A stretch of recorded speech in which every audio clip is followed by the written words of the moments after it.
आज की रेसिपी जितना बनावल आसान है उतनी बहुत बढ़िया और टेस्टी बनेला। एके खातिर हमने के लेबे के दाल ओके भिगो के रखे के आधे घंटे खातिर, साथ में नमक हल्दी और हींग डाल के ओके हमने के पके खातिर रखे के। और आटा में ना हल्दी नमक अजवाइन लाल मिर्ची पाउडर थोड़ा सा घी या तेल डाल के आप आटा लगा लीजिए। थोड़ा कड़ा आटा चाहिए और एक ना साइड में रखे के। साथ में ना आप हमने के एक के बनावे के दाल पिट्ठी बनाना बहुत ही आसान है। आप कोई भी शेप जे तरह से बनाना चाहिए वो तरह से बना सकीला जाए। हर जगह का अपन अलग तरीका होला।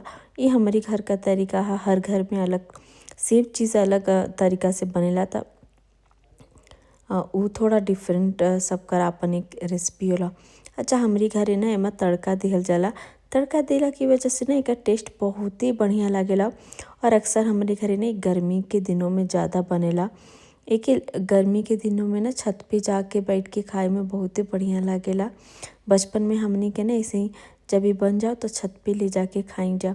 अच्छा आप लोग कहाँ से हमार वीडियो देखा तनी जा कमेंट में ज़रूर बताइब जा।